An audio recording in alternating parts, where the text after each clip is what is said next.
اللهم صل وسلم وبارك على سيدنا محمد. السلام عليكم إخوتي الأعزاء، أنا أخوكم أحمد وهذه قناتي. أرجو أن تستمتعوا بأولى فيديوهاتنا في القناة، شكرا وبالتوفيق. تبدأ قصتنا قبل 130 سنة مضت. قامت مجموعة تعرف باسم الليل الصامت، والتي أشعلت الحرب في بقاع الأرض وتسببت بوفيات لا حصر لها، وأصبحت الحياة مظلمة وبدأ الناس في فقدان الأمل، حتى اجتمع سادة الدفاع عن النفس في عالم الموريوم وشكلوا معا ما يسمى بالتحالف السماوي المركزي، وعليه قرروا إنشاء طائفة من شأنها إيقاف فساد الليل الصامت، وعليه انتخبوا فنان الدفاع عن النفس البارز بوك جين هو، والذي أصبح أول زعيم للطائفة السماوية الشمالية. وقام التحالف السماوي المركزي بدعمهم بكميات لا تحصى من تقنيات قتالية وأكاسير روحية، مما سمح للطائفة بالنمو بسرعة، ونجحت في صد تقدم منظمة الليل الصامت. وعلى مدى 3 أجيال عرفت الطائفة بمكانتها بين فنانين الدفاع عن النفس في أوساط الموريوم، حتى وصلنا إلى الجيل الرابع من الطائفة السماوية الشمالية، والتي كان يقودها الرجل العظيم الملقب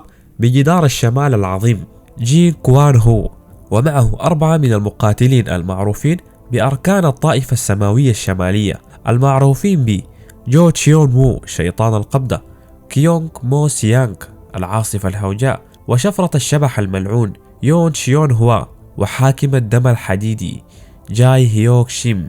بقوتهم الكبيرة لعبوا دورا أساسيا وحاسما في هزيمة منظمة الليل الصامت من الأراضي الشمالية حتى اختفت من الخريطة. ولكن بعد ذلك السماوات التسعة العليا الذين كانوا يتحكمون في الطائفة السماوية المركزية اتهموا قائد الطائفة الشمالية أنه خائن ومتواطئ مع الليل الصامت، وذلك بشهادة أركانه ال4. بدأ قائد الطائفة يحلل الوضع وأن الهروب سيكون شبه مستحيل. يبدأ القائد بإخراج آخر ما تبقى له من القوة الداخلية، ويبدأ الجميع بالارتعاد من قوته الداخلية فقط، ويقول بعلو صوته: ابتداء من اليوم الطائفة الشمالية ستحل، يجب على جميع تلاميذ الطائفة المغادرة والهروب إلى أي مكان آخر. هذا سيكون آخر أمر لي أنا جي كوان هو قائد الطائفة السماوية الشمالية. ويكون بطلنا ابن القائد في 13 من عمره، يشاهد في دهشة وصدمة إلى حال والده. يتابع القائد قائلا: ابني الوحيد الذي فقد والدته في سن مبكرة، عدوني ألا تؤذوه من بعدي. ويبدو أن زعيم التحالف المركزي يريد قتله هو ونسله، لكن الجو العام وقادة الفصائل المختلفة قلوبهم لا تزال مع القائد، فلا يجد الزعيم حلا غير أن يعده بأن لا يؤذي ابنه. وفي هذه اللحظات الحاسمة ينظر القائد إلى بطلنا ويناديه: مو وون مني، وهو رافع لسيفه تحت أنظار بطلنا، والدهشة والصدمة تعلو محياه، ويقول: سامحني، وينهي على حياته تحت صرخات بطلنا وهو يناديه بأن يتوقف. ونرى بأن الطائفة قد أصبحت خالية من المقاتلين، وبطلنا جالس قرب والده. ونرى بأن الطائفة قد أصبحت خالية من المقاتلين وبطلنا جالس قرب والده، والسيف اخترق ظهره دفاعا عن ابنه الوحيد. وبعد 3 سنوات من الحادثة نرى مجموعة من الرجال المسلحين ممسكين ببطلنا، والذي يحاول جاهدا فتح عينيه وهم يعذبونه ويحيطون به من كل مكان. بطلنا وهو مكبد يسألهم عن ما الذي يريدونه الآن، وهم يستهزئون به ويقولون أنه يجب عليهم البقاء في هذه الطائفة المهجورة بسببه أيها الطفل اللعين. ويسأله زعيمهم أين أخفى تقنيات الدفاع عن النفس وكل الأسلحة الخاصة بالعشيرة. يبدأ بطلنا بالضحك عليهم، وعلامات الاستغراب تعلو وجوههم، وهم حثالة أرسلهم التحالف المركزي عشان يراقبوا ويمنعوه من تعلم الفنون القتالية، وأن يعرفوا هل يحاول أن يسعى للانتقام. يعني هؤلاء الأشخاص مرسلون لمراقبة بطلنا سليل الطائفة الشمالية، واللي الآن يبلغ 16 من عمره. ويقول بطلنا: نعرف أن التحالف المركزي قد قام بأخذ جميع مخطوطات الدفاع عن النفس، وبأن بطلنا ليس لديه معرفة بالفنون القتالية، وأنهم بحثوا في كل زاوية وركن من الطائفة بحثا عن أي شيء مخفي، وأن بطلنا خلال السنوات الماضية كان يمارس الحدادة كمصدر للقمة العيش. قائد فريق الحراس واللي اسمه كانغ باي سان ونائبه سيو مو سانغ يحاول بطلنا تجنبهم قدر المستطاع ويتجه نحو مكان يسمى بمنزل 10,000 روح، وكما يوحي الاسم كان هذا المكان يحتوي أكثر من 10,000 مخطوطة للدفاع عن النفس، وأن كلها تم أخذه من قبل الخونة الأركان الأربعة، وحتى أن أغلب التلاميذ للطائفة انتهى بهم الأمر باتباع هؤلاء الأركان. ويقول بطلنا أنهم شاركوا في تدمير الطائفة فقط من أجل مكانة ذات سلطة في البر الرئيسي. بنشوف مشاهد لموت قائد الطائفة الشمالية وبطلنا بيصرخ بأبي، ونرى أن كل هذا كان حلما من ذاكرته، ومشاهد موت والده لا زالت تلاحقه. يبدأ بطلنا في تناول طعامه والذي هو فقط كرة من الأرز، ويقول أنه خارج الطائفة لا توجد حياة ضمن نطاق 10 كيلومترات كاملة في جميع الاتجاهات. ونبدأ نشوف حال الطائفة وهي مدمرة وكيف أصبحت بعد أن هجرت لمدة سنوات. ونرى أن روتين صديقنا متجه في الصباح نحو غرفة الحدادة ويستمر في العمل حتى تكاد تغرب الشمس، وفي تلك الأثناء يذهب بطلنا على سطح منزل 10,000 روح وهو ينظر إلى العشيرة من فوق ويقول في نفسه: هذا هو ما أنا عليه الآن، يا لها من حالة مؤسفة التي أنت فيها يا جين مون. ويستمر قائلا بأنه يتسلق سطح المبنى ليس للهروب من الواقع بل من أجل بناء وترسيخ أساس عزيمته،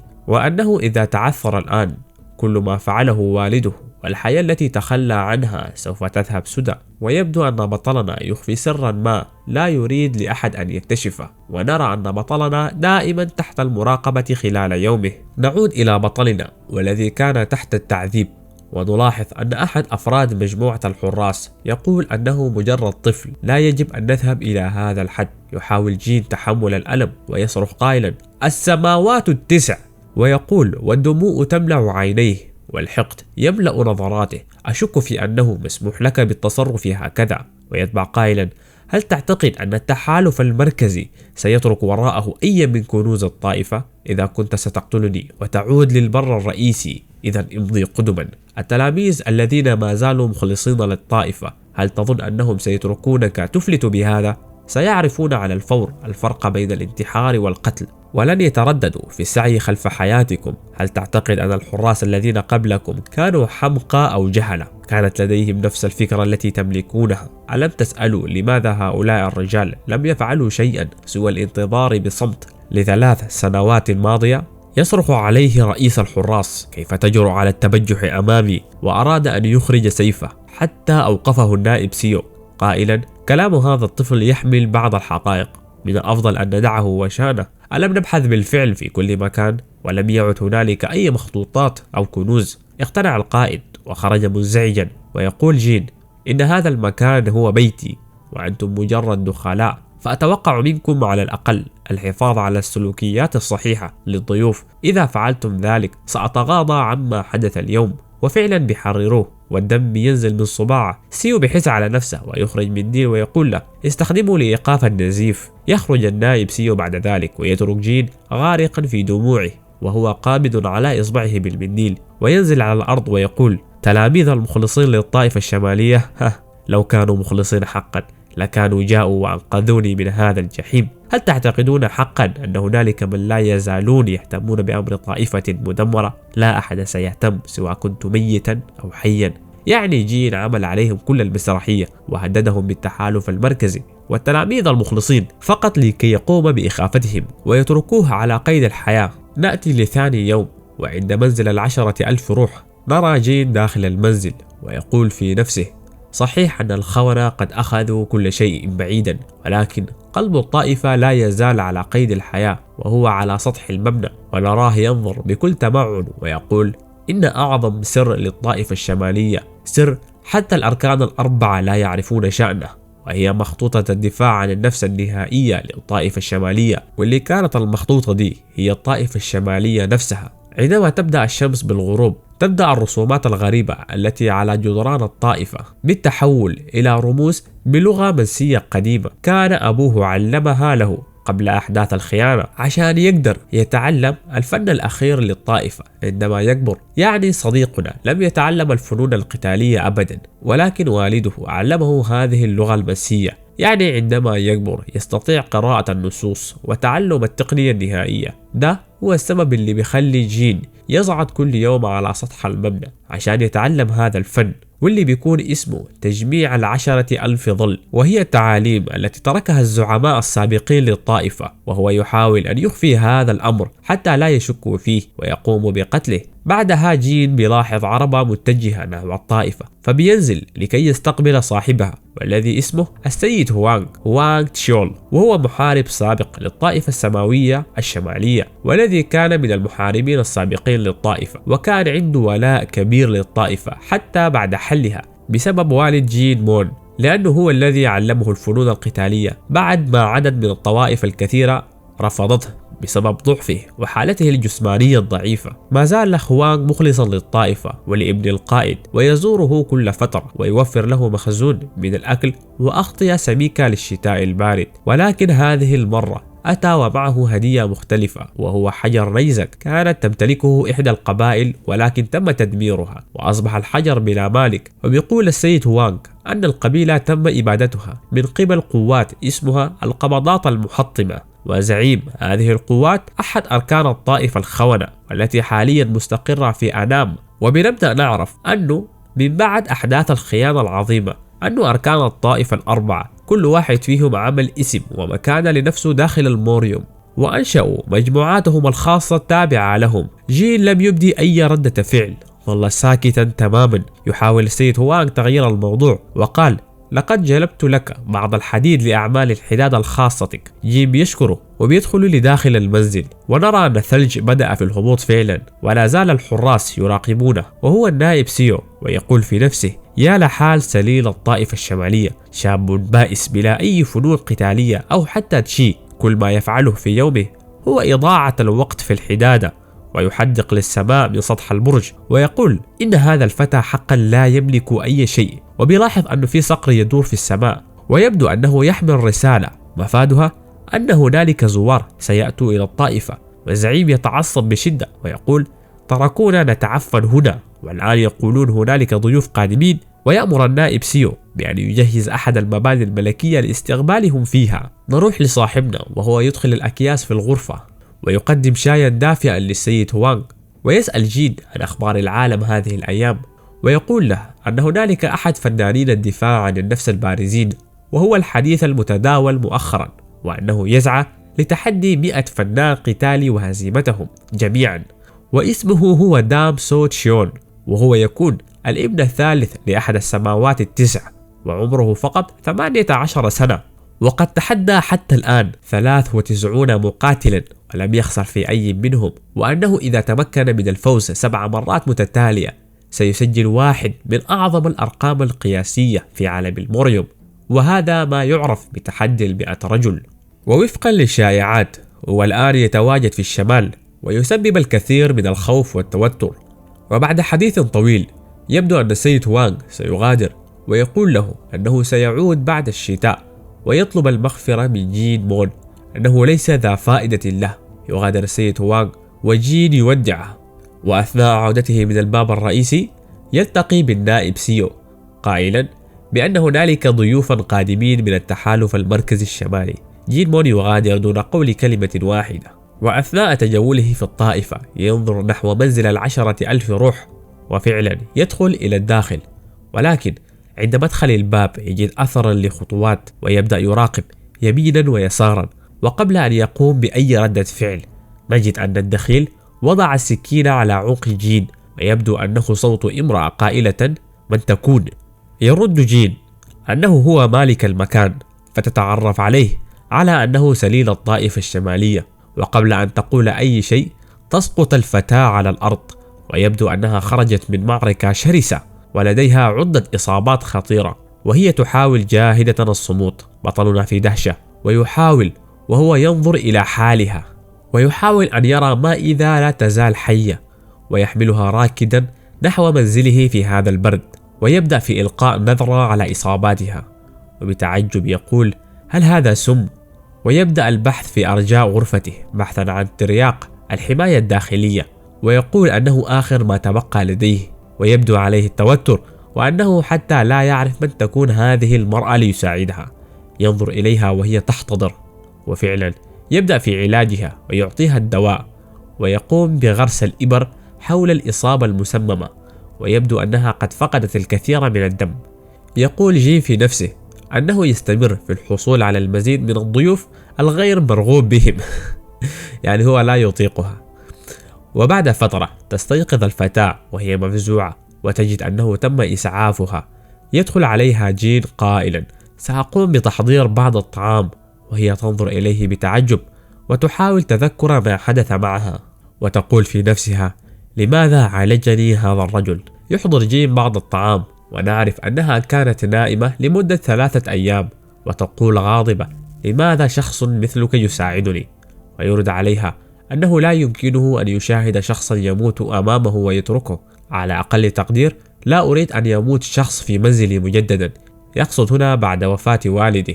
يتركها جين ويطلب منها أن تأكل لوحدها بما أنها مستيقظة وأنه كان يعتني بها خلال الأيام الماضية. ترد وهي تسعل وتقول أنها ستبقى هنا حتى تتعافى.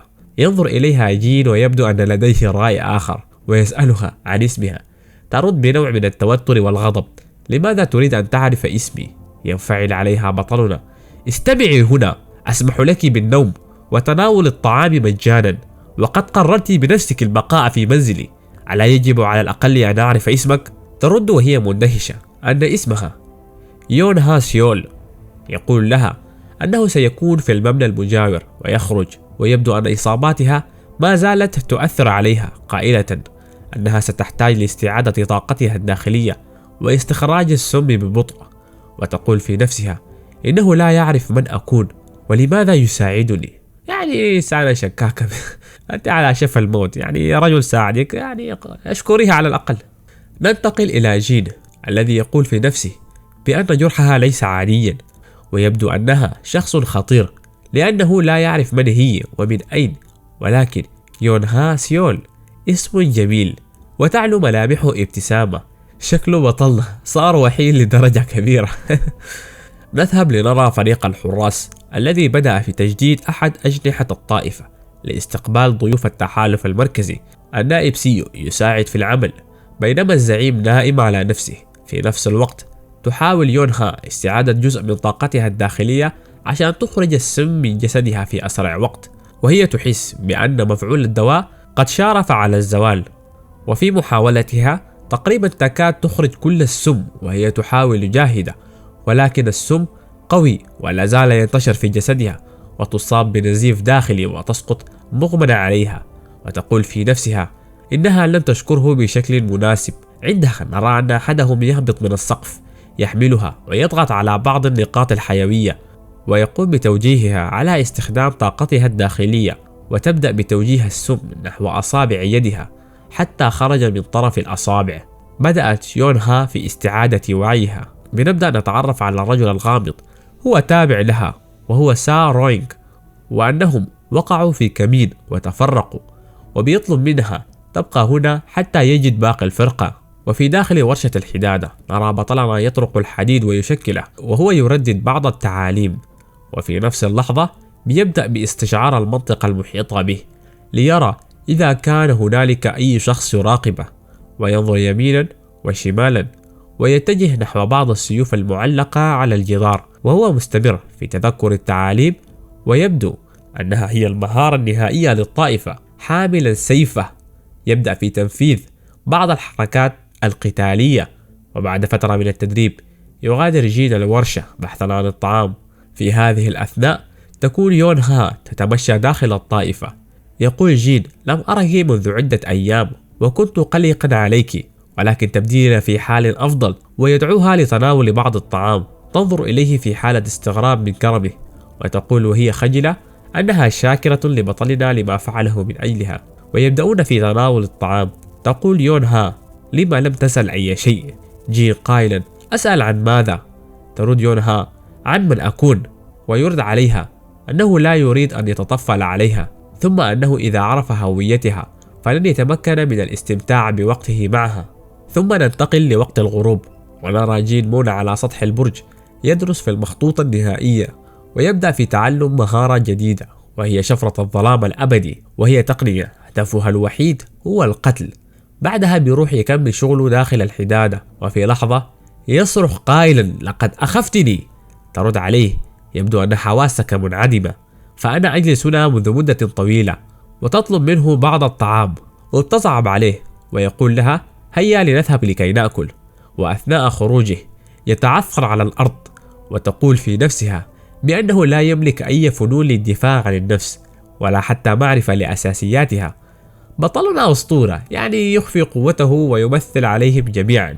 المهم بيروح يحضر بعض الطعام، وفي وسط ما هم يأكلون نرى وصول 3 أشخاص مع حراسة مشددة. ذول هم أبناء التحالف المركزي ومن عائلات كبيرة، وبرفقتهم أحد الجنرالات. وفعلا بيتم استقبالهم من قبل فريق الحراس، ويبدأ أحد من الوفد القادم من الحراس بالتعرف على أحد الحراس وهو النائب سيو. ويبدو أن هنالك قصة كبيرة بينهم سنعرفها لاحقا. ونرى الضيوف داخل الطائفة أثناء تجول بطلنا ويونها، والذين أصبحوا مقربين من بعضهم بعد قضاء مدة 3 شهور. ويصادف أن التقوا بحشد الضيوف، ويبدو على يونها التوتر من أن أحدا قد يتعرف عليها. يبدأ الضيوف في التعريف بأنفسهم، ويسألون جين عن إذا كان سمع بهم من قبل. يرد عليهم أن أسماءهم معروفة في جميع أنحاء الموريم. ويرد الأخ الأكبر: يعني أن أسماءنا قد وصلت لهذا المكان القذر. يعرف جين عن نفسه ويقول: الشخص الذي بجانبي هو ابنة عمي من بعيد، تقيم مؤقتا هنا. ويبدو على الأخ الكبير أنه مغرور جدا بنفسه. ثم الأخت الكبرى فهي مترددة بعض الشيء، أما الأخت الصغرى لديها ثقة عالية. المهم يغادر الضيوف، وتندهش يونها من قدرة بطلنا على الكذب دون أن يرف له جفن، وكانت مستغربة لماذا يعاملونه بهذه الطريقة وهو مالك المكان. وعند حلول الليل نرى الأخ الأكبر مع الجنرال يتحدثون، ويبدو أن لديهم قصة كبيرة، حيث تحدثوا عن كيف أن السلام الظاهري في الموريوم ليس غير مجرد الأكاذيب والأوهام اخترعها غريبي الأطوار القدامى للتحالف المركزي، وأنهم لا يريدون للنظام الذي بنوه بأن يتدمر، وأنهم مجرد فسدة. يرد عليه الجنرال قائلا: أنا موك إيون، سأفعل كل ما في وسعي لمساعدة السيد المستقبلي للسماوات ال4 المميتة. يرد عليه الأخ الأكبر أنهم سوف يحتاجون إلى الانتظار لبضعة عقود أخرى قبل أن يتمكن من أن يرث هذا المنصب، ولكن الآن لديه شيء سيحتاج للتعامل معه أولا. نتركهم في حديثهم ونذهب إلى جين مون وهو يعمل في الورشة. يطرق على الحديد منهمكا في عمله. يقول أحدهم: لم أدرك أبدا بأن صوت المطرقة يمكن أن يكون بهذا اللطف. وملامح الخوف تملأ وجه بطلنا، وأنه كان يستشعر المنطقة حوله طوال الوقت تحسبا، ولكن لم يستطع اكتشاف هذا الدخيل أبدا. ويقول: متى قمت؟ ليقاطعه الرجل وهو الأخ الأكبر: بالنسبة لشخص ليس لديه طاقة داخلية، فأنت تقوم بعمل جيد بتحمل كل هذه الحرارة داخل الورشة. ويلقي نظرة على بعض السيوف المعلقة على الحائط، وممسكا بأحدها يقول: كيف يمكن العيش في مكان مثل هذا؟ هل يمكنني أخذ نظرة على هذا النصل؟ في دهشة وصمت لا يقول بطلنا أي شيء، فقط يهز رأسه بالموافقة. يتابع الأخ الأكبر قائلا: أوه، هذا النصل جيد حقا. مثل هذا النصل يمكن أن يباع في البر الرئيسي بسعر مرتفع. وفي لحظة واحدة يرفع السيف في وجه بطلنا سائلا إياه ماذا يفعل. فيرد الأخ: سليل الجدار الشمالي، أي والد بطلنا، لم يتعلم أي فنون للدفاع عن النفس. فلنوقف هذا الهراء. إذا كنت قد استسلمت حقا ما كنت لتبقى على قيد الحياة لكل هذا الوقت. يقول جين مون في نفسه: ماذا؟ هل يحاول أن يختبرني؟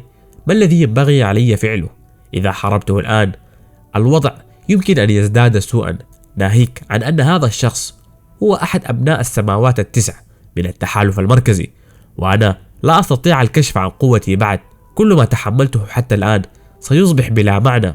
ماذا يجب أن أفعل؟ يقول الأخ الأكبر والعجرفة والازدراء تعلو محياه: أرني كل ما لديك إن أردت العيش. وينقض على بطلنا بهجمة مباغتة كالأفعى بنية قتل واضحة، وحد السيف متجه نحو رقبة جين، ويبدو أنها النهاية وستكون آخر لحظات بطلنا. فهل سينجو وكيف سيواجه هذا التحدي؟ انتظرونا في الحلقة القادمة من حكاية جين مون أسطورة النصل الشمالي. وفي الختام، شكرا لمن وصل إلى هذه النقطة. أشكركم من صميم قلبي على وجودكم معي في هذه اللحظات، وأرجو أن تستمروا في دعم قناتي، فإن شاء الله سأجتهد فيها وسأقوم ببناء هذه القناة وتقديم محتويات ترقى إلى مستوى تطلعاتكم، وسنستمر في هذه القصة وسنعمل على إضافة العديد من القصص المميزة. وحتى لقاء آخر، أراكم في أمان الله.